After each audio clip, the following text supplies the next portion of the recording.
শেহতীয়াকৈ টাই আহোম যুৱ পৰিষদ চমুকৈ টাইপাৰ মাজত হোৱা কিছু খামখেয়ালিৰ পিছত যোৱা 10 মে'ত এখন সংবাদমেল পাতি টাইপাৰ মুখ্য উপদেষ্টা দিলীপ গগৈ, কাৰ্যকৰী সভাপতি ভৃগু হাতীমূৰীয়াকে ধৰি কেইবাজনো নেতাই টাইপাৰ কেন্দ্ৰীয় সভাপতি দিগন্ত তামুলীক বহিষ্কাৰ কৰিছিল। আৰু তাৰ পিছত দিগন্ত তামুলীৰ নেতৃত্বাধীন কেন্দ্ৰীয় সমিতিয়ে আজি টাই আহোম যুৱ পৰিষদৰ লগতে টাই আহোম মহিলা পৰিষদে শিৱসাগৰৰ ঐক্য কাৰ্যালয়ত তেওঁলোকে এখন সংবাদমেল আয়োজন কৰিছে। আৰু তাত তেওঁলোকে এটা কথা ঘোষণা কৰিছে যে 3জনকৈ নেতাক তেওঁলোকে আজি প্ৰাথমিক পদৰ পৰা বহিষ্কাৰ কৰিছে। প্ৰথমজন হৈছে মুখ্য উপদেষ্টা দিলীপ গগৈ, দ্বিতীয়জন হৈছে কাৰ্যকৰী সভাপতি ভৃগু হাতীমূৰীয়া আৰু যুটীয়া সম্পাদক দীপজ্যোতি বৰুৱা।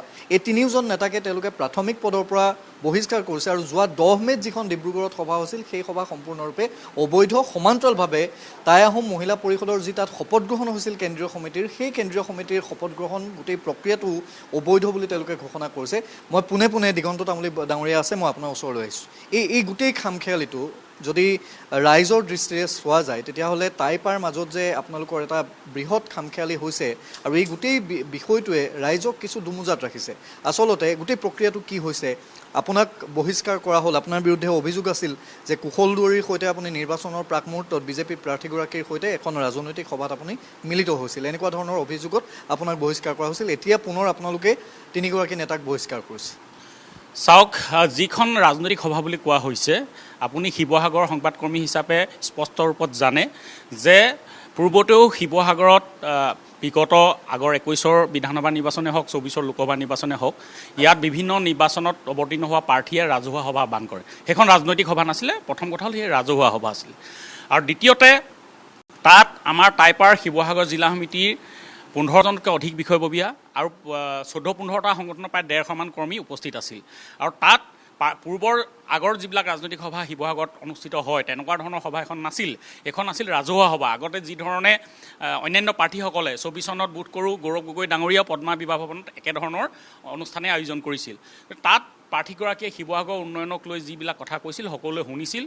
আৰু আমি বাহিৰত আহি সংবাদ মাধ্যমত আমি বক্তব্য ৰাখিছিলোঁ। আপোনালোকৰ সংবাদ মাধ্যমে প্ৰচাৰ কৰিছে যে আমি অৰাজনৈতিক সংগঠন হিচাপে পোনপটীয়াকৈ কোনো ৰাজনৈতিক সংগঠনক আমি সমৰ্থন কৰিব নোৱাৰোঁ, ৰাজনৈতিক দল সমৰ্থন কৰিব নোৱাৰোঁ। আৰু বাকী শিৱসাগৰ জনতা জাতীয়তাবাদৰ আৰু উন্নয়নৰ পক্ষত আছে। আজি বিধানসভা নিৰ্বাচনে সেয়া প্ৰমাণ কৰি দিছে, তাৰ যি ফলাফল আহিছে।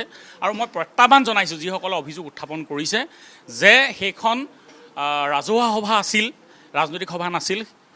আৰু দ্বিতীয়তে তাত যদি মই নিৰ্দিষ্ট সেই প্ৰাৰ্থীজনৰ সপক্ষত বা ৰাজনৈতিক দলৰ সপক্ষত যদি বক্তব্য ৰাখিছিলোঁ, মই আজি প্ৰত্যাহ্বান জনাইছোঁ তেনেধৰণৰ যদি কিবা ভিডিঅ' আছে সেই ভিডিঅ' তেওঁলোকে ৰাজহুৱা কৰক।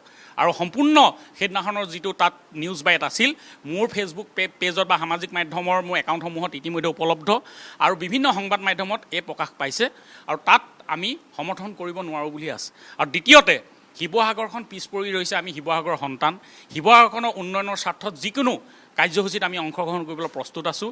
আৰু শিৱসাগৰৰ উন্নয়নৰ স্বাৰ্থত যদি কৰা কামবিলাক যদি অপৰাধ হয় তেনেধৰণৰ অপৰাধ বাৰম্বাৰ কৰিবৰ কাৰণে মই সাজু আছোঁ। আৰু কেৱল সেইগৰাকী প্ৰাৰ্থীয়ে নহয়, অন্যান্য কেইগৰাকীয়েও যদি তেনেধৰণৰ সভা আয়োজন কৰিলেহেঁতেন হয়তো সেই সভাটো আমি উপস্থিত থাকিলোহেঁতেন। আপোনালোকৰ সিদ্ধান্ত যিটো আজি আপোনালোকে সংবাদমেল আয়োজন কৰি যিটো সিদ্ধান্ত কৰিছে সেই সিদ্ধান্তটো কেতিয়া লোৱা হৈছে আৰু কেনেধৰণে কাৰ্যকৰী কৰে? চাওক, যোৱা 7 মে' তাৰিখে বোকাখাতত আমি এই সন্দৰ্ভত যিবিলাক অভিযোগ আছিল সেই অভিযোগ সন্দৰ্ভত আমি সিদ্ধান্ত গ্ৰহণ কৰি তেওঁলোকলৈ পত্ৰ প্ৰেৰণ কৰিছিলোঁ। আৰু পৰৱৰ্তী পৰ্যায়ত আমি সকলো কথা, যিহেতু সংগঠনত সাংবিধানিক জটিলতা আহে, বিভিন্ন সমস্যা আহে, মতাদণ্ড আহে, এই গোটেই কথাবিলাক আমি আমাৰ নিৰ্দিষ্ট ফৰাম হ'ল বৰ্ধিত কাৰ্যনিৰ্বাহক সভা। তো সেই বৰ্ধিত কাৰ্যনিৰ্বাহক সভাত আমি আলোচনা কৰাৰ বিষয়ে ইতিমধ্যে আমি ঘোষণা কৰিছিলোঁ। কিন্তু আমাৰ সেই বৰ্ধিত কাৰ্যনিৰ্বাহক সভাৰ প্ৰস্তাৱৰ লগত সহযোগিতা নকৰি তেওঁলোকে ডিব্ৰুগড়ত মহিলা পৰিষদৰ শপত গ্ৰহণ অনুষ্ঠান অনুষ্ঠিত কৰিছিল। আৰু যিটো ইতিমধ্যে আমাৰ কেন্দ্ৰীয় সমিতি মহিলা পৰিষদৰ সভানেত্ৰী ডাঙৰীয়ানীয়ে কৈছে, যুটীয়া সম্পাদক ডাঙৰীয়ানীয়ে কৈছে যে কেন্দ্ৰীয় সমিতিৰ সভানেত্ৰী, কাৰ্যকৰী সভানেত্ৰী আৰু এগৰাকী যুটীয়া সম্পাদিকা অবিহনে 31গৰাকী বিষয়ববীয়া বিশিষ্ট মহিলা পৰিষদৰ মাত্ৰ 10গৰাকী মহিলাক লৈ পেলাই শপত গ্ৰহণ অনুষ্ঠান আয়োজন কৰিছে। আৰু সেই শপত গ্ৰহণ অনুষ্ঠানত সংগঠন এটা কেন্দ্ৰীয় সমিতিক সভাপতিক বহিষ্কাৰৰ দৰে কেতিয়াও সিদ্ধান্ত গ্ৰহণ কৰিব নোৱাৰে। কাৰণ আমাৰ টাইপাৰ সংবিধান মতে অনুশাসন সমিতিয়েহে অনুশাসন ব্যৱস্থা গ্ৰহণ কৰিব পাৰে। আৰু সভাপতিৰ ক্ষেত্ৰত যদি অনুশাসনমূলক ব্যৱস্থা গ্ৰহণ কৰিব লাগে তেতিয়াহ'লে প্ৰতিনিধি সভা আয়োজন কৰিব লাগিব। কাৰণ আমি নিজেই প্ৰতিনিধি সভা আয়োজন কৰিছোঁ। আমাৰ কেন্দ্ৰীয় প্ৰতিষ্ঠা দিৱসৰ পূৰ্বে আমি আমাৰ প্ৰতিনিধি সভা আয়োজন কৰা হ'ব, তাত সকলো কথা স্পষ্ট হ'ব আৰু আমি সকলো পক্ষকে একত্ৰিত কৰি যাতে ঐক্যবদ্ধভাৱে যাতে টাইপাৰটো আগুৱাই নিব পাৰি, জাতিৰ কাৰণে কাম কৰিব পাৰি। ইতিমধ্যে আমি 6জন বিষয়ববীয়াক দায়িত্ব দিছোঁ আৰু সেয়া আগবাঢ়ি যাব। আৰু মই এটা কথা স্পষ্ট কৰিব বিচাৰিছোঁ যে ইয়াত আমি বহিষ্কাৰ বা প্ৰেছ মিট আমি খেলি থাকিব বিচৰা নাই। আৰু ইয়াৰ পাছত আমি কিবা স্পষ্টীকৰণ দিব লাগে বা অন্যান্য কথা কৰিব লাগে বুলি আমি ভবা নাই।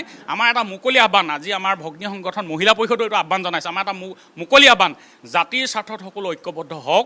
কাৰোবাৰ যদি কিবা ক'বলগীয়া আছে, পৰৱৰ্তী যি আমাৰ প্ৰতিনিধি সভা, সাধাৰণ সভা আৰু আমাৰ বৰ্ধিত কাৰ্যনিৰ্বাহক সভা হ'ব, তাত সকলোৱে বক্তব্য ৰাখক আৰু ঐক্যবদ্ধভাৱে জাতিৰ স্বাৰ্থত কাম কৰিবৰ বাবে মই আজি আহ্বান জনাইছোঁ। 3জন নেতাক আপোনালোকে বহিষ্কাৰ কৰিছে? হয়, আজি এই সংবিধান বিৰোধী, চাওক, মহিলা পৰিষদ টাইপাক যেনেধৰণে তেখেতসকলে বিভাজন কৰিব বিচাৰিছে, মহিলা পৰিষদকো তেওঁলোকে বিভাজন কৰিব বিচাৰিছে।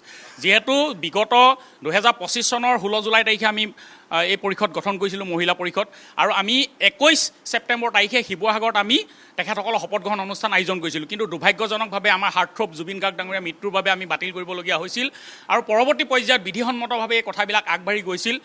আৰু যিহেতু আমাৰ কেন্দ্ৰীয় সমিতিৰ সভাপতি অনুমতি অবিহনে আৰু মহিলা পৰিষদৰ সভানেত্ৰী অবিহনে সেই অনুষ্ঠান আয়োজন কৰিছে, গতিকে সেয়া আমি অবৈধ বুলি ঘোষণা কৰিছোঁ। টাইপাৰ দৰে মহিলা পৰিষদকো বিভাজন কৰি সংগঠনটোক দুৰ্বল কৰাৰ এই ষড়যন্ত্ৰ ৰচনা কৰাৰ বাবে আৰু পূৰ্বে 7 মে তাৰিখে যিবিলাক অভিযোগ তেওঁলোকৰ ওপৰত উত্থাপিত হৈছিলে তাৰ উত্তৰ নিদিয়াৰ বাবে আমি এই মুখ্য উপদেষ্টা দিলীপ গগৈ ডাঙৰীয়া, কাৰ্যকৰী সভাপতি ভিগু হাতীমূৰীয়া ডাঙৰীয়া আৰু যুটীয়া সম্পাদক দীপজ্যোতি দুৱাৰাক আমি প্ৰাথমিক সদস্য পদৰ লগতে আমি তেখেতসকলক বহিষ্কাৰ কৰিছোঁ। আৰু তেখেতসকলৰ যদি কিবা ক'বলগীয়া থাকে পৰৱৰ্তী প্ৰতিনিধি সভাত সেই সন্দৰ্ভত তেখেতসকলে বক্তব্য ৰাখিব পাৰিব। তাই আহোম মহিলা পৰিষদৰ কেন্দ্ৰীয় সভানেত্ৰীগৰাকী আছে, মই আপোনাৰ ওচৰলৈ আহিছোঁ। 33গৰাকী আপোনালোকৰ সদস্য, তাৰে 10গৰাকী সেই শপত গ্ৰহণত উপস্থিত আছিল। আপোনালোকক খবৰ দিয়া হৈছিল নে নাই? আচলতে আমাক খবৰ দিছিলে। খবৰ দিয়াত আমি আমাৰ তেখেতসকলে এখন সভা পাতে, আকৌ আমাৰ দিগন্ত তামুলীয়া সভা, আমাৰ সভাপতি তেখেতেও এখন সভা পাতে। আমি তাত ক'তো আমি হস্তক্ষেপ কৰা নাছিলোঁ বা তেখেতসকলৰ লগত আমি সহযোগ কৰা নাছিলোঁ। আমি এটাই বিচাৰিছিলোঁ যে তেখেতসকলে নিজৰ ঘৰখন আগতে সুস্থিৰ বাতাবৰণ সৃষ্টি কৰক আৰু তাৰপিছত আমাৰ মহিলা পৰিষদখনৰ শপত গ্ৰহণ কৰিব বা আমাৰ মহিলা পৰিষদখনৰ পথ প্ৰদৰ্শক হ'ব। এই কথা মই বাৰম্বাৰ কৈ আছিলোঁ যে আপোনালোকে 10 তাৰিখে শপত গ্ৰহণটো নকৰিব। শপত গ্ৰহণত মই যিহেতু উপস্থিত নাথাকোঁ, যিহেতু তাৰ আগমুহূৰ্তত 7 মে তাৰিখে আমাৰ বোকাখাটত আমাৰ শোভন কোঁৱৰ ডাঙৰীয়াই মোক নিমন্ত্ৰণ কৰিছিলে, তাত বৰ্ধিত কাৰ্যনিৰ্বাহক পাতি তাতো মই স্বইচ্ছাই উপস্থিত নাছিলোঁ, কাৰণ মই কাকো সমৰ্থন কৰা নাছিলোঁ। আৰু মই সমৰ্থন কৰা নাছিলোঁ মানে মোৰ গোটেই মহিলা পৰিষদখনে, কেন্দ্ৰীয় মহিলা পৰিষদখনে সমৰ্থন কৰা নাছিলে, কাৰণ মই কাৰ্যকৰী সভানেত্ৰী আমাৰ যুটীয়া সম্পাদিকা আছে, কাৰ্যকৰী সভানেত্ৰী লাৱণ্য মোহন ডাঙৰীয়ানীৰ লগতো মই আলোচনা কৰিছিলোঁ আৰু যুটীয়া সম্পাদিকা আমাৰ হিমাদ্ৰী বৰগোহাঁই ডাঙৰীয়াৰ লগতো গৈছিলোঁ আৰু বিভিন্ন যিকেইখন আমাৰ জিলাত আমাৰ আছে কেন্দ্ৰীয় সমিতি বিষয়ববী আছিলে তেখেতসকলৰ লগতো মই আলোচনা কৰিছিলোঁ। গতিকে তেখেতসকলেও কৈছে, বাইদেউ আপুনি সভানেত্ৰী হিচাপে আপোনাৰ যিটো সিদ্ধান্ত আমি তাতে আমি অটল আছোঁ, কাৰণ আপুনি যুক্তিসংগত কথাবিলাক কৈছে, গতিকে আপোনাৰ লগত আমি সেই সূত্ৰে আমি আমাৰো একমত প্ৰকাশ কৰিছোঁ। আৰু এতিয়া মই আৰু এটা ক'ব বিচাৰোঁ, যিহেতু 10 তাৰিখে শপত গ্ৰহণ আমাৰ 31জনীয়া কমিটিৰ পৰা 13গৰাকীক বিষয়ববী, সন্মানীয় বিষয়ববীয়া তাত উপস্থিত থাকি শপত গ্ৰহণ কৰিলে, এই 10গৰাকীয়ে কৰিলে। এই 10গৰাকী শপত গ্ৰহণ কৰাটো আমি যিহেতু সভানেত্ৰী হিচাপে মই নাই, কাৰ্যকৰী সভানেত্ৰী নাই, যুটীয়া সম্পাদিকা এগৰাকী নাই, গতিকে আমি সেইটো বৈধ বুলি ভাবিব নোৱাৰোঁ, অবৈধ বুলি ভাবিছোঁ। আৰু এতিয়াও সময় আছে, আমি তেখেতসকলক সকলো পক্ষকে একত্ৰিত হৈ স্বজাতি আৰু আমাৰ উত্তৰ প্ৰজন্মৰ কাৰণে এটা দৃষ্টান্ত ৰাখিবৰ কাৰণে তেখেতসকলক মই একলগ হ'বলৈ অনুৰোধ কৰিছোঁ। তেখেতসকলে যাতে আমাৰ এটা সুস্থিৰ বাতাবৰণ সৃষ্টি কৰক, আমাৰ উত্তৰ প্ৰজন্মৰ কাৰণে পথ প্ৰদৰ্শক হওক, এই মই তেখেতসকলৰ লগে মই বিনম্ৰ অনুৰোধ জনাইছোঁ।